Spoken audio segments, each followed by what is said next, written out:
This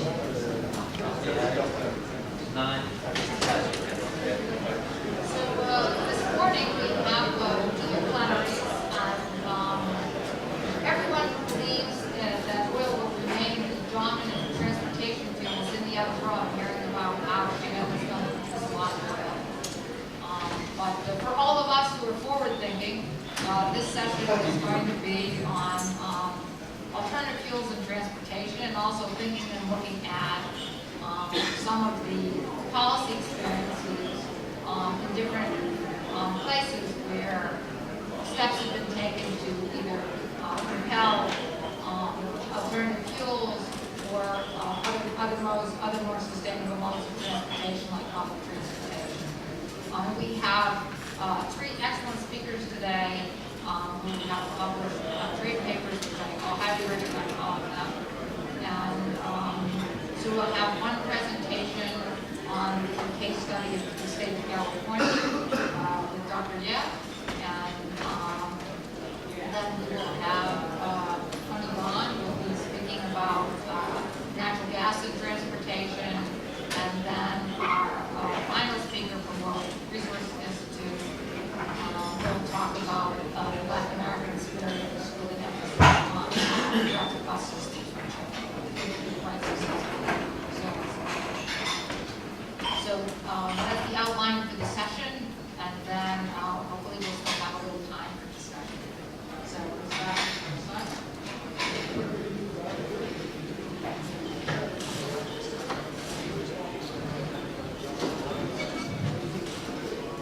all right, good morning. Thanks for being here, and thanks for joining this section, Looking for the Future. And I'm going to kick off the transportation section by giving you a very high-level overview about what we think the future of transportation should go toward a low-carbon future. And the next two speakers will do a deep dive into some specific topics in particular. So I'm Sonia Yang from University of California, Davis. And today I'm going to touch on a few topics. I'll start with our energy projections for the future global scale in the next 50 years to 2050, and making the point that energy use and greenhouse gas emissions are increasing at a rapid rate, and establish the need for transportation policies toward a low-carbon future. And I'll touch on a few federal and state regional transportation policies, in particular with a special request. I'll talk a little bit about California low-carbon fuel standard. And then I'll come back and wrap up to talk about modeling, which is kind of the theme of this conference. Talk about what I think are the key areas we need to make significant improvement to make better forecast and policy evaluation tools for the future of transportation. So to start, I'm going to give you a few future projections of transportation energy use and demand. And this slide shows the transportation demand measured, and actually this slide only shows for the passenger travel, measured in passenger kilometer travel, PKT, in 2005. So you can see tiny dots here. On the x-axis, per capita GDP, y-axis is per capita annual travel, measured by PKT per capita, 1,000 PKT per capita. And in 2005, this is the PKT and travel demand in developing countries, and the travel demand for developed countries. And when you project to 2050, we see that across a range of BAU scenarios, these different dots represent 4 different types of BAU, called shared SSP scenarios, shared social economic pathways. These are the new BAU scenarios developed by the IPCC that describe different projections of population growth, GDP growth, technological change, and social attitude toward a variety of energy demand. So we extract the projections for transportation, come up with 4 different BAU scenarios. Usually B2, SSP2 is considered the best guess, and SSP5 is kind of the higher range of the BAU. And so you can see there's significant growing demand for travel from both from developing countries, and the demand for travel from developed countries is going going to slow down and probably reach some kind of plateau. But when you try to translate these travel demand projections into energy and greenhouse gas emissions, it actually shows that by 2050, we project that transportation energy use and greenhouse gas emissions from developing countries are going to exceed that from the developed countries. And so you can see at the far end, on the far end, the projected, under SSP 5, projected transportation use and greenhouse gas emissions from developing countries are going to far exceed that from developed countries.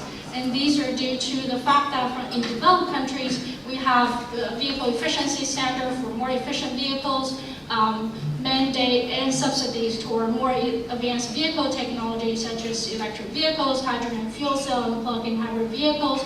And there's also the saturation of travel demand per capita.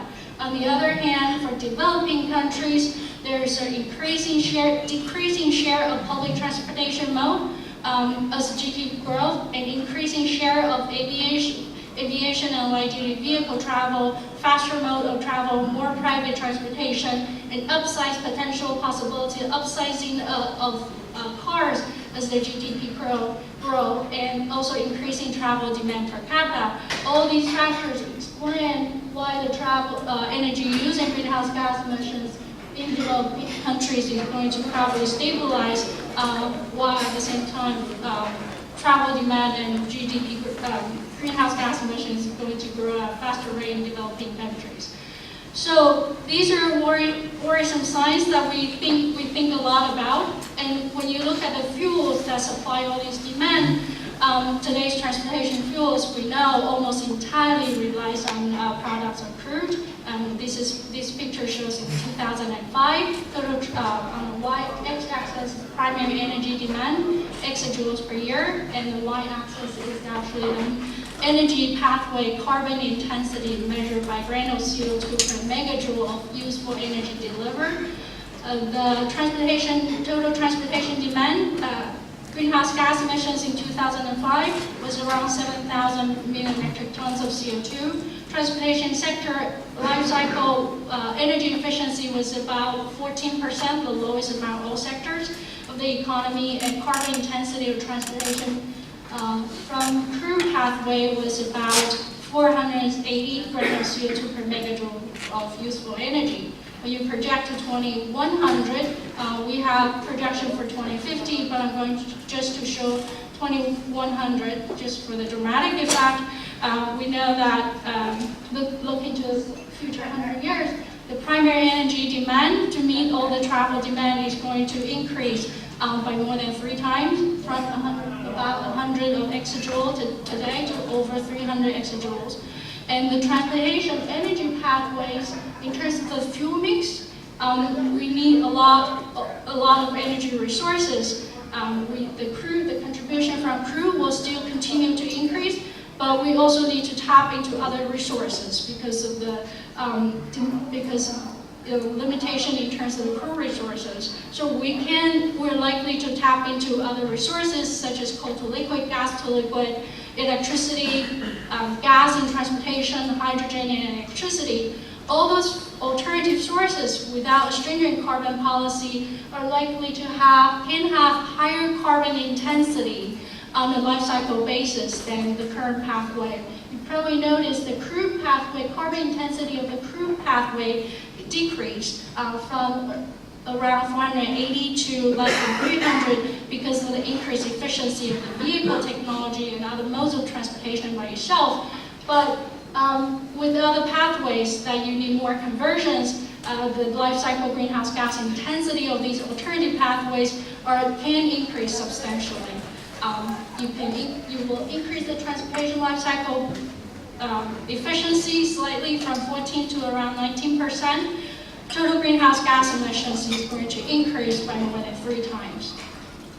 But if you take a different approach to look at the possibility of low carbon future for transportation, we can achieve a very different future. This is a scenario that shows with a very strong climate policy, to achieve our RCP representative concentration pathways of 4.5 watts per square meter. That translates to about 2.8 degrees. So if we have a carbon policy that ensure that we don't achieve, the initial pathway does not achieve 2.8 degree, then we can significantly reduce we need to transform our transportation system to significantly reduce the primary energy use and reduce the carbon intensity of transportation pathway by switching the type of fuels that we're going to supply the future transportation energy system, reducing the height of the bar by increasing, I'm going to show you here, by introducing more efficient vehicles, better management of our vehicle travel demand, we can reduce the primary energy use. By introducing advanced vehicles such as electricity and hydrogen vehicles or plug-in hybrid vehicles, and introducing more low-carbon fuels by changing the mix of the car fuels that we supply to the transportation sector, we can reduce the bar of the carbon intensity of transportation fuel use quite dramatically. Overall, reduce the total emissions from the transport sector significantly and improve the energy efficiency of the transport sector on a life cycle basis dramatically. So this is kind of the future that I think we should try to aspire to achieve rather than the previous slide. And to do that, we need to significantly transform our transportation system by what we have in transportation system today. Primary energy comes from crude, unconventional resources, and a little bit of biofuels from corn, soybean, and waste oil. Conversion technologies are refineries and transportation technology right here. But if we want to achieve that kind of low carbon picture that I showed, we need to transform our transportation system in a more robust way so we can tap into a wider range of primary energy resources. We need to invest in alternative conversion technologies and invest in alternative transportation vehicle technologies. This is kind of the picture that if we can achieve if we want to go toward a low carbon transportation future. But such transformation is very expensive, it's not easy to do, and I'm going to tell you about all the challenges of achieving that. Policymakers have struggled with transforming transportation system since 1970s. And academics have talked a lot about why transportation is unique and difficult to decarbonize or reduce energy use compared to the other sectors. Some of the problems are unique to transportation, some of the problems are shared across all the energy sectors. So for example, market failure, inadequate R&D, externalities, and unique market conditions and barriers that transportation sector face, such as the network effect. You need really tight coordinations between fuel providers, vehicle manufacturers, and fuel contributors, and the consumers. And this is what we typically call the chicken and egg problem. We haven't been able to solve the chicken and egg problem in the last 50 years. And I'm going to tell you a little bit why we think we might be at the point that where we can possibly solve that problem. Then conservative consumer behavior because of the lack of alternatives to public transportation or convenient public transportation, energy security, the long time horizon needed to have return on investment in infrastructure and so on and so forth, and market power of the oil company. And I don't have time to go through all the alternative fuels also have their list of problems in terms of the feedstock, technology, infrastructure. I won't go into detail, but we recognize there is also significant challenges associated with each individual pathways that can help us toward achieve the low carbon future. So just very briefly, existing policies aimed at improving sustainability of transportation include policies to improve vehicle efficiency. That's probably the only transportation policy that's been successful in the last 20-30 years. Then there's also the fuel carbon intensity, the Federal Renewable Fuel Standard, RFS2, California's low carbon fuel standard that I'll talk a little bit more. advanced vehicle technology through mandate or subsidies or R&D investment in zero-emission vehicles, the ZEF in California and other northeastern states. We have the ZEF program, energy infrastructure policy in incentivize the build-out of the energy infrastructure, and better vehicle mile travel management through land use policy, public transportation investment in public transit system. So a few words in terms for California policy. It's administered by California Air Resources Board in place since 2010. UC Berkeley and UC Davis was tasked by our ex-governor to came out with a blueprint, and the blueprint was almost entirely adopted by the Air Resources Board. The regulated parties are transportation energy providers, fuel provider, oil companies or oil providers are not oil providers, but oil product providers, gasoline, diesel fuels are the de facto regulators. All the alternative fuel providers can opt into the system to generate credits, so that include biofuel provider, electricity, natural gas, and hydrogen. The policy requires 10% reduction in carbon intensity over a 10-year time period. Carbon intensity is measured on a life cycle basis, which turned out to be extremely tricky. It includes all fuels, like I mentioned already, allow trading of the credit. So it's a market-based regulation that try to improve the intensity of the carbon emissions. Like all the policy and regulations in California and elsewhere, we face a lot of lawsuits.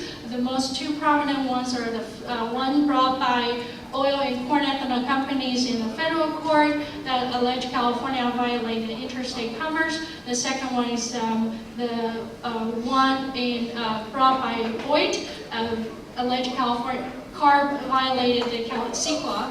And California has won, local fuel standard has won almost all of the court cases, and so the court cases resulted in freezing the standard this year, but we are allowed to go ahead.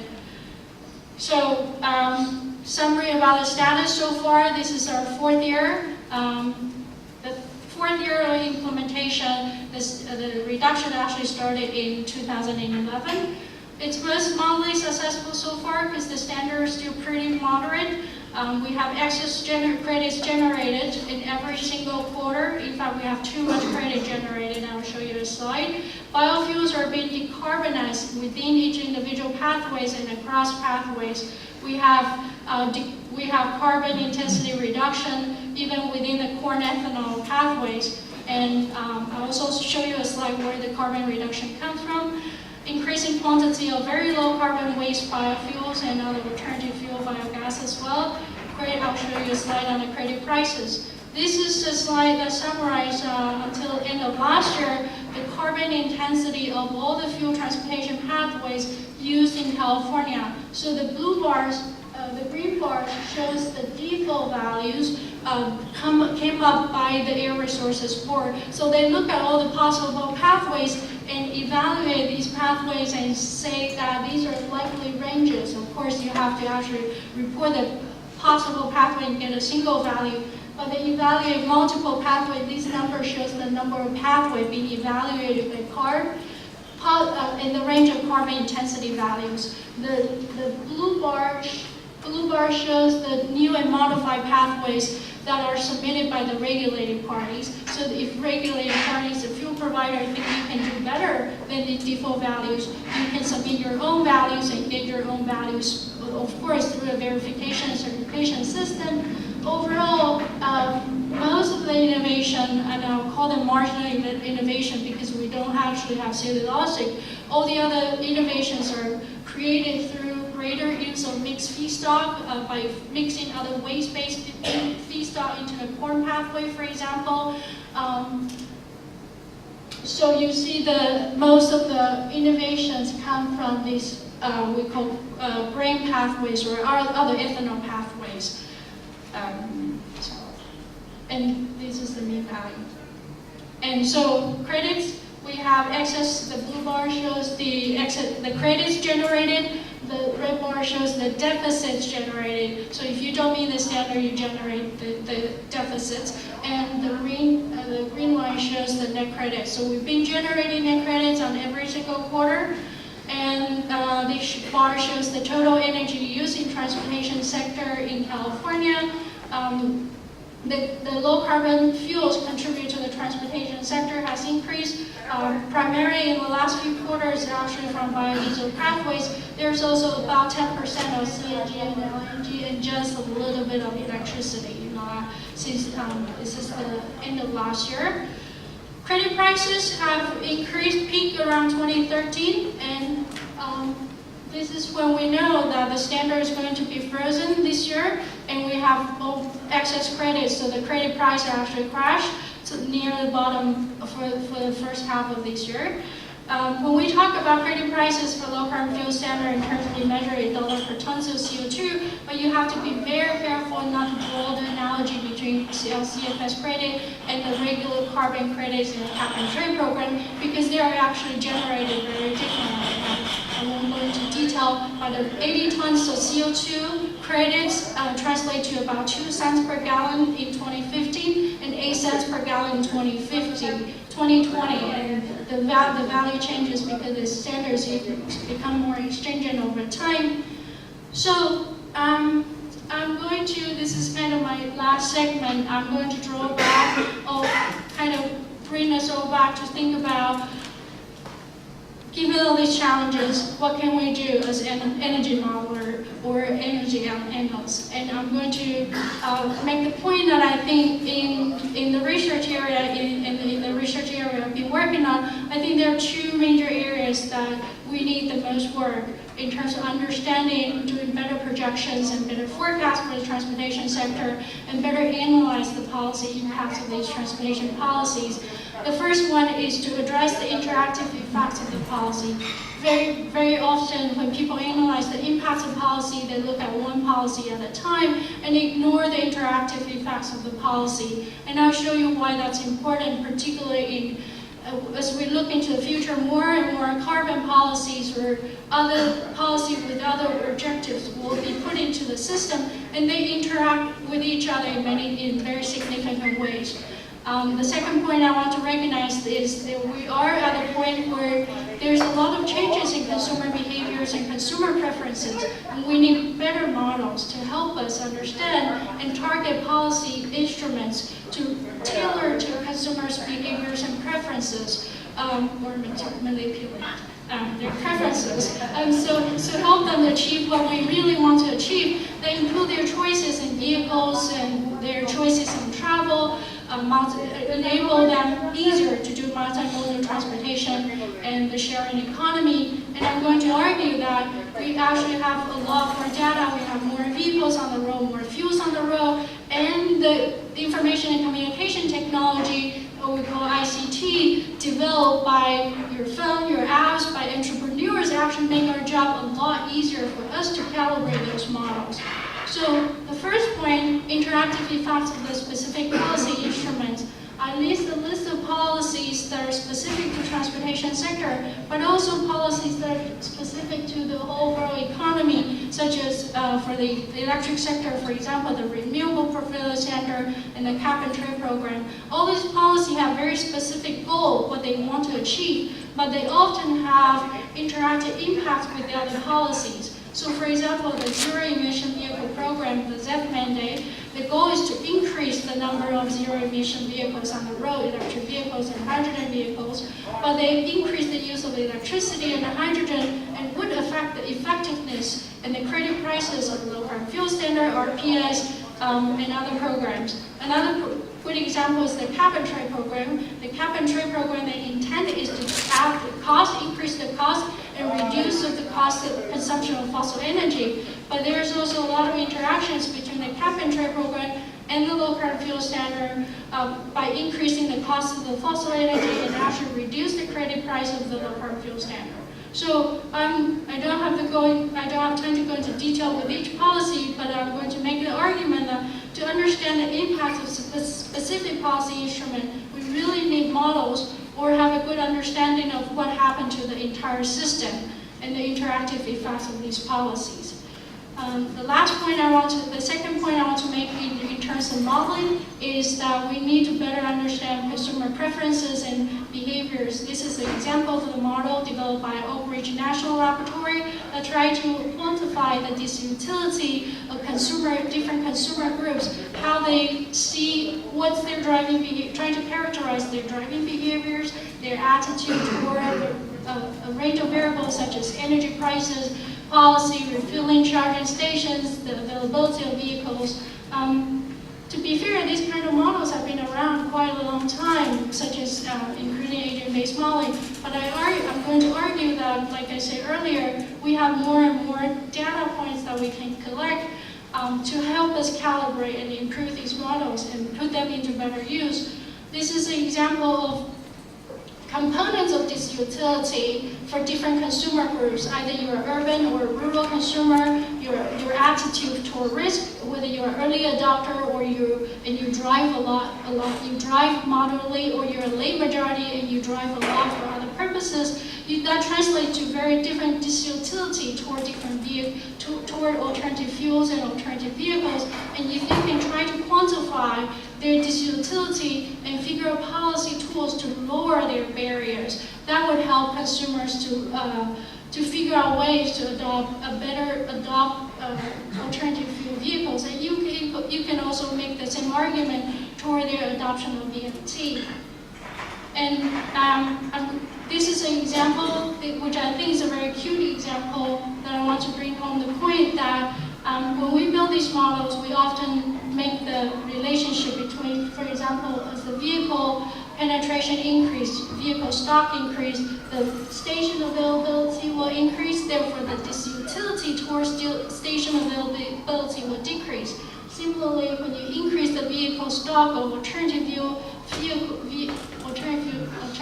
vehicles, the cost of refueling can come down as more and more refueling stations will be on the road. What I'm going to say is that the other way can be true for gasoline vehicles. So when we reach a point where gasoline vehicles market shares are decreasing, the refueling stations numbers are decreasing, we will reach a certain point where the cost of driving gasoline vehicles become more expensive. And I'm waiting for that turning point to see when we're going to reach that point.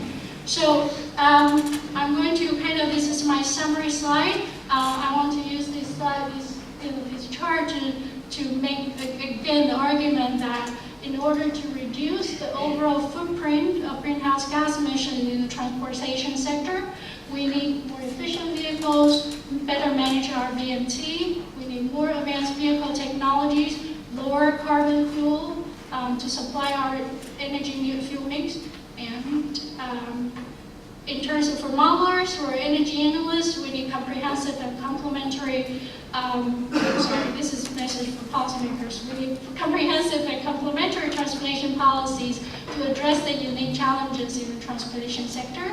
State policies are driving the national agenda, especially from California, in fuel technology, vehicle technology, and VMT policies. We need better forecasting tools and policy evaluation tools to improve our current capability to do better forecasts and better policy evaluation.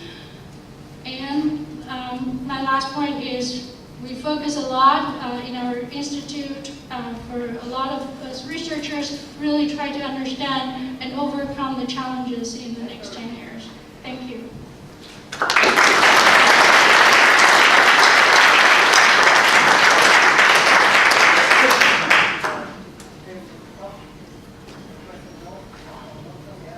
So Amy said I can take a few questions. I have a couple of comments. One is that I'm still surprised that gas and electricity is given so little emphasis. I think that there will gas and electricity is going to do much better than One part which would help us see that is if you produce in such analysis your view on how the carbon intensity of electricity generation in California has come down over time. That of course makes landlords aware when this is a factor.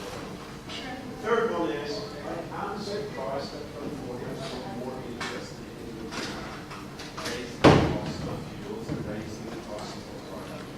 Because it is over largely changed only by other entities. Sure. Very, very good comments.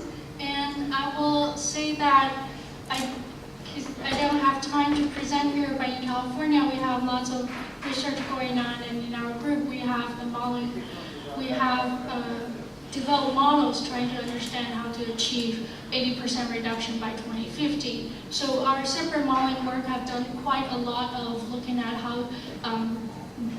how do we completely decarbonize our transportation sector, especially in passenger modes by 2050.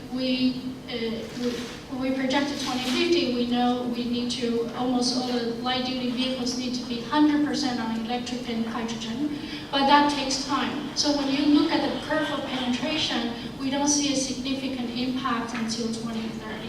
So on the pathways to low carbon, zero carbon, 2050, I think most of the changes we'll see, because the stock of the vehicles and consumer attitude will see greater wedge after 2030. But that doesn't mean that we shouldn't do anything today. We're doing quite a lot, but you will see those impacts in a more dramatic way after 2030.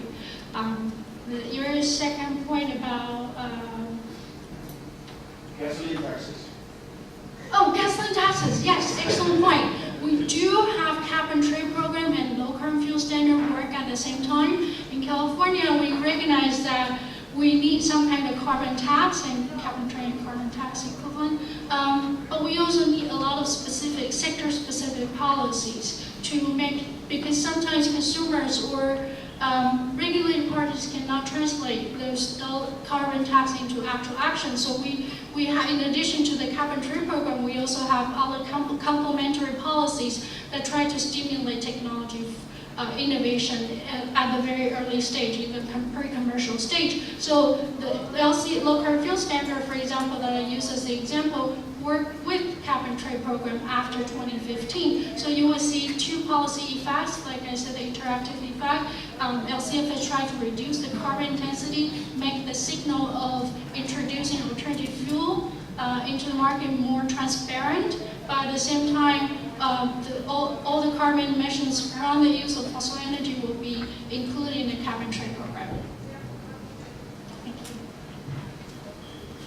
you. You hear a lot recently that maybe younger generations of people are driving less, living closer to urban cores. Do you model this, and do you see it having an effect out in the future? Yeah, we're extremely interested in that kind of behavior, the Generation Y. The Gen Y that we see the VMT have peaked in Gen Y. People have different theories why that's the case. Maybe it's some economists are more skeptical, think it's due to the slowdown in economy growth and all the other factors. But I believe that the ICT technology and phone apps, as well as a lot of business opportunity, actually is going to make reducing VMT easier than before. So this is a very new area, and we're trying to monitor as closely as we can. There's so much data out there. We're just waiting for students and researchers to help us better analyze those data. But sure, I think it's extremely exciting. 10 minutes. Okay, so last one. You characterize this trajectory in terms of a portfolio of different fuels that can come into the system, and at the same time show that the network effect there might be a benefit of focusing on one of them. Do you see that we have a portfolio of fuels in an intermediate perspective until we have more technology certainty, and then convert to one, or will we maintain a portfolio? Good question. We don't know the answer, and I think it's up to the industry to decide. So I think the policy, the new aspiration policy is policy tools is to set performance-based standards, so either carbon intensity or total carbon emission, and let the industry decide what kind of vehicle and fuel they want to introduce this to the system. So natural gas vehicles or CNG or LNG may or may not come into the market depending on whether they can meet the performance standard or not. If natural gas turn out to have very high leakage rate, or biogas can also have very high leakage rate, if they cannot meet the performance standard, they don't play a role in the system. So, our message is the industry decide and the consumers decide.